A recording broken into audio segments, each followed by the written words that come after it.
코인 날려주는 남자입니다. 2023년도가 하루밖에 남지 않았습니다. 다가오는 2024년도에는 영상을 보시는 구독자분들, 멤버십분들 모두 2023년도보다 훨씬 더 큰 자산을 코인을 통해서 버시길 기원드리겠습니다. 연말 연휴의 중간에 비트코인과 코인 시장에는 많은 이야기들이 오고 가고 있습니다. 현재 비트코인 가격은 42K 초반대에 위치하고 있고, 블랙록과 JP모건이 비트코인 현물 ETF 관련된 협업을 했다는 이야기가 전해지고 있습니다. 이런 부분들이 코인 시장과 비트코인에 어떤 영향을 미칠지, 비트코인 현물 ETF의 결과에 따른 비트코인 시장의 방향성에 대해서 이야기해 보도록 하겠습니다. 2023년도는 2022년도에 있었던 대하락을 극복한 한 해였습니다. 사이클상으로 봤을 때 하락이 있고 나서 뒤에 3년 동안 상승을 하는 모습을 지속적으로 확인을 할 수 있는데요. 2023년도의 상승 같은 경우는 로그가 아니라 그냥 리니어로 봤을 때 굉장히 큰 폭의 상승을 했고요. 뒤에 상승은 얼마나 크게 될지 제가 바라보고 있는 메가 불장이 왔으면 하는 바람이 있습니다. 나스닥 100을 봐도 코인 시장뿐만이 아니라 자산 시장이 2023년도에 좋았다라는 거는 자료로 확인을 할 수 있습니다. 이런 것들을 봤을 때 2023년도가 연초에 보면 그런 이야기들이 많았어요. 경기 침체, 그러면서 정말 안 좋아질 거다라는 이야기가 많으면서 많은 사람들이 하락에 대해서 이야기를 했었고, 그때 그런 것들을 믿고 2023년도 말까지 어쩔 수 없이 오신 분들 같은 경우는, 그러니까 1990년대 이후로 가장 큰 폭의 상승이 있었던 이 상승분을 먹지 못하는 한 해였다. 어떤 식의 판단을 했냐가 2023년도의 수익률을 완전히 가르는 한 해가 됐다라는 거는 나스닥 100뿐만이 아니라 코인 시장을 통해서도 확인을 할 수 있습니다. 너무 한쪽에 편향이 돼가지고 거기에 매몰되는 사고를 하지 않는 2024년도가 됐으면 좋겠다는 생각으로 이 자료를 가지고 왔고요. 2024년도에는 비트코인 현물 ETF 및 각종 여러 가지 소식들이 있기 때문에 그런 것들을 통해서 유연한 사고를 할 수 있게 더 많은 정보를 전달드리도록 노력하겠습니다. 비트코인의 청산맵상으로 보게 되면은 현재 42K 초반대에 위치하고 있는 비트코인은 이 라인에서 횡보를 하고 있습니다. 그러다 보니까 42K 중반대, 43K 중반대에 강한 숏 포지션이 같이 구축이 되고 있는 걸 확인할 수 있습니다. 현물 맵으로 봤을 때도 코인베이스에서 아주 특이한 사항이 있는데요. 39K와 40K 초반대 라인에 아주 강력한 매수벽이 형성이 되고 있는 걸 확인할 수 있습니다. 여기까지 오게 되면은 땡큐다 라는 생각으로 매수벽이 아주 촘촘하게 형성이 되고 있는 걸 확인할 수 있고, 이런 부분들 같은 경우는 비트코인 현물 ETF 관련되어 있는 결과에 따라서 변동성이 확대가 될 수 있기 때문에 그걸 준비하고 있는 거다라고 보시면 되겠습니다. 이런 상황에서 비트코인과 코인 시장이 전체적으로 뭔가 여러분들도 느끼실 거예요. 한 요 며칠 동안 힘이 있는 게 아니라 약간 횡보하면서도 또 약간 비실비실 된다, 이런 느낌을 받으셨을 텐데, 실제로 연말이기도 하고 이걸 지표로 봤을 때 그러니까 테이커 볼륨량이 엄청나게 줄어들고 있는 걸 확인할 수 있습니다. 테이커라는 거는 비트코인이나 코인을 매수하는 입장이거든요. 시장 매수하는 입장인데 그런 테이커의 볼륨량이 굉장히 줄어들고 있는 걸 확인을 할 수 있습니다. 이런 부분들이 비트코인이 계속 횡보를 하고 있는 그런 느낌을 받는 게 지표를 통해서도 확인이 된다. 이런 부분들은 연말이기 때문에 다들 휴가를 갖고 그런 부분들도 존재를 하고 있고요. 또 두 번째 같은 경우는 비트코인 현물 ETF에 관련된 소식이 1월 초에 나올 수 있기 때문에 관망하고 있는 분위기다, 이렇게 보시면 되겠습니다. 비트코인 현물 ETF 관련돼서는 1월 초가 되면 어떤 식으로든 결론이 나겠습니다. 저는 개인적으로 95% 이상 승인에 베팅을 하고 있는데, 3월 달이 블랙록의 비트코인 현물 ETF 결정이 나는 때고 1월 달이 아크인베스트의 비트코인 현물 ETF가 결정이 나는 때예요. 그래서 사람들이 3월 달에 날 가능성이 있다, 이런 이야기를 하는데, 이 부분은 뭐가 문제가 되냐면 아크인베스트 같은 경우는 1월 달에 관련돼서 이게 거절이 되고 나면은 3월 달에 함께 할 수가 없습니다. 이 SEC 같은 경우는 ETF는 플레이하는 사람들이 동시다발적으로 이 승인을 내줘야 공정한 게임이 된다라는 룰을 가지고 있어서 1월 달에 될 가능성을 높게 보고 있고요. 거기에 SEC의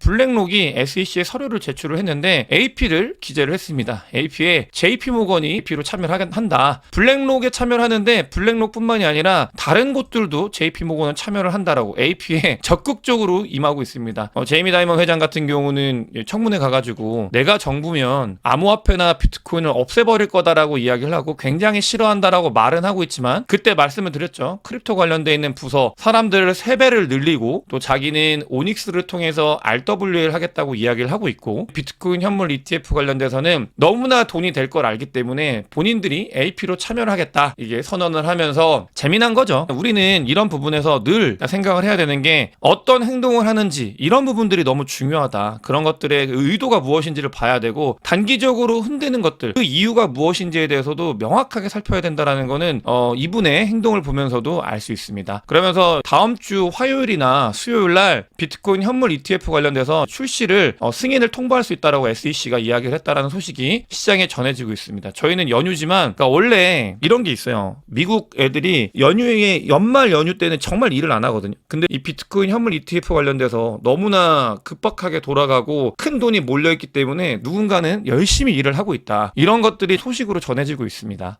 비트코인 현물 ETF는 승인이 난다 안 난다 1월에 난다 안 난다 이런 걸 넘어가지고 어떤 경쟁을 하고 있냐면 광고 나오고 있는 건 아시잖아요. 근데 광고를 넘어가지고 수수료를 누가 더 싸게 하냐 경쟁을 하고 있습니다. 이 비트코인 현물 ETF가 승인이 되면 이런 게 있는 거잖아요. ETF를 여러 곳에서 동시다발적으로 운영을 하게 되는데, 그러니까 많이 차지하는 사람이 유리한 싸움이 되는 거거든요. 그래서 수수료가 ETF 관련돼서 수수료가 보시게 되면은 첫 6개월 동안 인베스코 갤럭시 같은 경우는 그냥 공짜다. 0% 수수료를 하고 피델리티 같은 경우는 0.39%의 이자만 받겠다. 수수료 받겠다. 이런 식으로 비트코인 현물 ETF를 보다 자기들 걸로 땡기기 위한 경쟁을 하고 있다. 이렇게 보시면 되겠고요. 이 말은 그러니까 아직도 비트코인 현물 ETF 관련돼서 이게 안 될 거다. 이런 거에 베팅하시는 분들이 계시는데 그럴 수 있습니다. 하지만 그러니까 실제로 이 신청을 한 사람들은 수수료 경쟁을 하고 있어요, 여러분들. 이렇게 수수료 경쟁을 하고 있는 이런 입장에서 비트코인 현물 ETF 관련돼 가지고 이게 그러니까 떨어져 가지고 하락이 돼서 막 1머케이까지 갈 거다.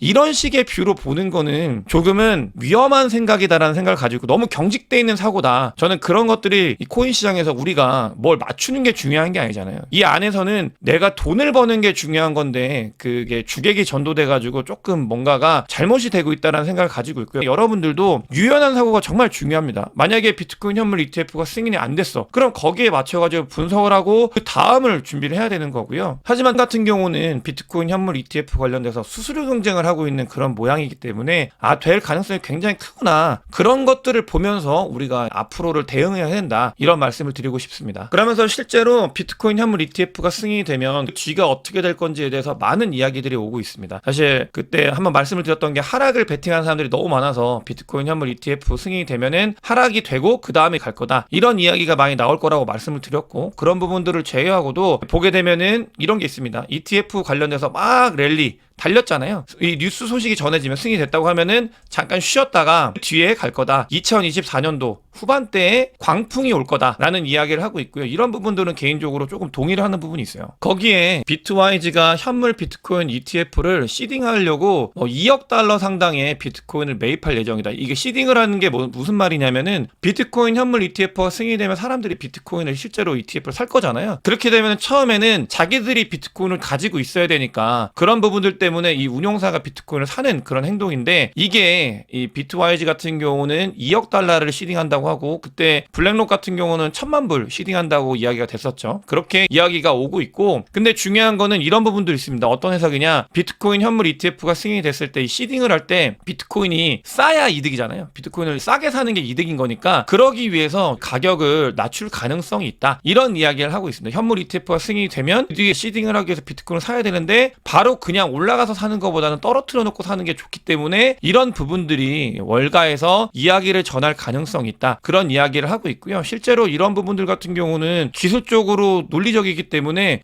뉴스에 팔아라 이렇게 해서 하락하는 일부 그런 의견에 대해서는 저는 굉장히 공감을 하고 있고요. 또 여러 가지 변수들이 하락을 했을 때 유리한 부분이 있기 때문에 요 단기 어디가 저점일지는 알 수 없지만 하락을 할 가능성에 대해서도 충분히 이제 열어두고 그 다음을 봐야 된다는 말씀을 드리고요. 다만 또 오해하실 수 있으니까 제 영상을 한 번만 보시고 제가 숏론자라고 생각하시는 분들이 종종 있어가지고 그게 아니라 랠리를 통해서 달려온 비트코인 현물 ETF 관련되어 있는 소식들 이제 달려왔죠. 그래서 비트코인이 달려왔는데 그 뒤에 잠깐 쉬었다가 이 부분이 있을 수 있다 정도고요. 저는 여기를 보지 않는다. 제가 보는 거는 뒤에 이 돈 싸들고 들어오는 그 뒤를 본다라는 말씀 아주 강조해서 자주 드리고 있습니다. 제가 하락론자다 이런 것들은 아니니까 오해하지 않으셨으면 좋겠어요. 기관들은 엄청난 양의 비트코인 옵션 거래를 진행 진행을 하고 있습니다. 실제로 옵션이 올타임 하이를 넘어섰는데 이 올타임 하이가 어느 정도냐면은 이렇게 보시게 되면 그러니까 연중 최고점을 넘어선 정도가 아니라 2021년도 가장 불장일 때에 이 옵션 거래량보다도 더 많은 거래량을 하고 있습니다. 그러니까 기관들은 이미 비트코인 관련돼서 너무나 많이 익숙해졌고 거래를 하고 있고 포모가 와 있고 이런 상태라고 보시면 될 것 같아요. 이런 부분들이 그러니까 두 가지입니다. 기관들의 관심을 얼마나 많이 관심을 갖고 있는지를 보여주는 거고, 두 번째는 옵션 시장이 무시하면 안 되는 시장이 됐기 때문에 저는 비트코인에 돈을 벌려 들어왔고 공부를 하고 있는데 레가시 금융의 옵션의 메커니즘에 대해서도 공부를 하고 있습니다. 이렇게까지 공부를 해야 되나 이런 생각이 들긴 하는데, 그러니까 왜 그러냐면은 옵션이 기관들이 플레이를 하는 거거든요. 근데 앞으로는 이 기관은 비트코인 현물 ETF가 들어오게 되면 너무 중요한 플레이어가 될 거고요. 이게 숫자로 지키고 있기 때문에 제가 현물 이런 것들 보면서 여러분들께 선물에 대해서도 또 말씀을 드렸잖아요. 그거는 볼륨량이 무시할 수 없기 때문에 말씀을 드렸던 거고, 옵션 공부를 하고 있고요. 공부가 잘 되면 방향성에 대해서도 같이 언급을 드리도록 하겠습니다. 그래서 비트코인 현물 ETF가 승인이 되면 뒤에 어떻게 될 거냐 이런 것들을 여러 가지 자료를 통해서 확인을 할 수 있는데, 이 자료는 예전에도 한번 제가 말씀을 드렸어요. ETF 관련돼서 승인이 됐을 때 ETF 승인되고 바로 안 달렸다라는 이야기를 영상에서 한번 다뤘었는데 기억나실지 모르겠습니다. 금 ETF가 승인이 되고 거의 한 10개월 뒤부터 상승을 했습니다. 여러분들 요 10개월 작은 기간 같지만 엄청나게 큰 시간입니다. 사람들 나가 떨어져요. 이거 두 가지라고 말씀을 드렸는데, 첫 번째로는 반감기 때도 이런 일이 있습니다. 반감기 되고 나자마자 사람들이 가자 하는데 안 가요, 절대. 그때 반감기 되고 나서 한 5, 6개월 횡보하고 사람들 다 떨구고 그 다음에 간다라는 말씀을 드렸고, 두 번째로 금 ETF 관련돼서도 승인되고 나서 가지야 했는데 안 가고 10개월 동안 횡보하다 뒤에 갔습니다. 이 기간 작아 보이지만 이 안에 들어가게 되면은 미래도 없어 보이고 진짜 끝난 것 같고 막 그런 식이기 때문에 사람들 다 나가 떨어지게 되는데, 이런 부분들을 우리는 준비를 해야 된다는 거예요. 보시게 되면은 금 ETF가 승인이 되고 이렇게 하락을 하고 그 다음에 횡보를 했습니다. 하락하고 횡보하면 죽어납니다, 진짜 사람들. 그렇게 횡보를 했는데 이번에 ETF가 승인이 돼도 하락을 한 다음에 횡보할 가능성이 있다. 저는 이런 가능성도 충분히 열어두고 있고요. 오히려 이렇게 하락을 하고 횡보하면 너무 좋을 것 같아요. 제가 원하고 모으고 싶었던 코인들을 더 힘줘서 DCA 하면서 모을 수 있기 때문에 좋다고 생각을 하는데, 이런 시나리오도 여러분들께서도 한번 생각을 해보시는 게 좋다. 바로 가면 가장 좋은 거고요. 그렇지 않고 이렇게 갔다 이렇게 내려갔다가 횡보하고 뒤에 갈 수도 있기 때문에 그런 부분들에 대해서도 우리가 전략적으로 잘 생각을 해야 되는 그런 시점에 왔다라는 말씀을 드리고 싶습니다. 이런 상황에서 비트코인을 모으고 있는 고래들은 정말 급하게, 특히 고래라고 말씀을 드렸어요. 이 고래들이 아주 빠르게, 발빠르게 비트코인을 모으고 있는 걸 확인을 할 수 있습니다. 2만 개 넘게 비트코인을 갖고 있는 고래는 370개를 또 추가를 했어요. 15일 만에. 이렇게 추가를 하면서 계속 비트코인을 사 모으고 있고요. 또 보시게 되면 이제 비트코인을 갑자기 12월 29일 날 한 방에 3,600개, 3,100개의 비트코인을 모은 고래도 발견을 한 모습을 확인할 수 있습니다. 그만큼 그러니까 고래들 어떤 것들을 인지했는지 모르겠지만 일단 물리더라도 비트코인 그냥 빨빨 사두겠다라고 하는 세력들이 점점 늘어나고 있는 거. 이거 계속 월렛을 트래킹을 하고 있는데 계속 늘어나고 있어요. 다른 월렛들이 계속해서 생겨나고 있고, 있는 고래들은 더 비트코인을 사고 있고 그런 모습을 보이고 있습니다. 그러면서 동시에 거래소에서 비트코인이 아주 많이 빠져나가고 있습니다. 이 빠져나갈 때는 보통 FTX 터지고 안 좋은 일이 있을 때 많이 빠져나갔었거든요. 이렇게 빠져나간 게 내 비트를 지키기 위해서 빠져나갔는데 그냥 내 비트를 밖으로 빼내고 있어요. 내가 가지고 있고 싶어서. 악재가 없는데도. 이런 부분들이 비트코인을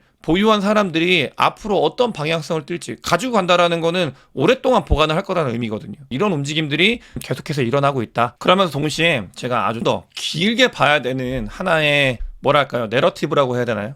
이런 주제에 대해서 말씀을 드리고 싶은데, 이것도 제가 한때 말씀을 드렸던 거예요. 뭐냐, 베이비 부모 세대가 미국에서 은퇴를 하면서 사상 최대의 부를 쌓은 세대예요. 엄청난 부를 쌓은 세대가 이제 자식들한테 그 부를 이전하는 시기가 오고 있다. 이거 실제로 미국에 있는 기관들은 이 준비를 하고 있어요. 상속이나 이거 옮기는 거 관련돼서 엄청난 준비를 하고 있고, 저는 개인적으로 비트코인 현물 ETF를 블랙록이나 피델리티, 그다음에 그런 큰 운용사들이 하는 이유가 여기에도 있다고 생각을 합니다. 뭐냐면, 그러니까 자산을 굴리는 베이비 부모 세대, 이 세대는 비트코인형과 안 친해요. 근데 이 베이비 부모 세대가 물려줄 이 자식 세대들은 비트코인과 너무 친하거든요. 비트코인에 익숙하고 비트코인을 좋아하기 때문에 포트폴리오에 담아놓는 거예요. 부를 그냥 자기들 안에서 옮기게끔 그런 작업을 하고 있다고 저는 생각을 하고 있고요. 이런 이야기는 아무도 안 했을 거예요. 근데 저는 확신을 가지고 있습니다. 예전에도 한번 말씀을 드렸는데, 내 돈을 다른 사람이 아니라 내가 모은 돈을 자식한테 넘겨주는 거는 동서고금을 막론하고 너무나 중요하고 당연한 일이었기 때문에 미국 미국 베이비 부모 세대 은퇴하면서 이 자산이 옮겨진다. 근데 그때 그거에 대한 어떻게 보면은 확대를 위해서 또 다양성을 위해서 비트코인 현물 ETF를 빠르게 운용사에서 채택을 해가고 있고 이런 부의 흐름 이런 것들은 앞으로 다가올 불장이나 다음번 이 자산 사이클에 아주 중요한 테마가 될 가능성이 있습니다. 그래서 이런 부분들은 제가 말씀을 드리고 싶고요. 앞으로도 요거 관련돼서 종종 더 말씀을 드릴게요. 기관은 이미 준비를 하고 있습니다. 내년에는 우리나라뿐만이 아니라 미국에 우리나라는 총선이고 미국은 대선이고 많은 선거들이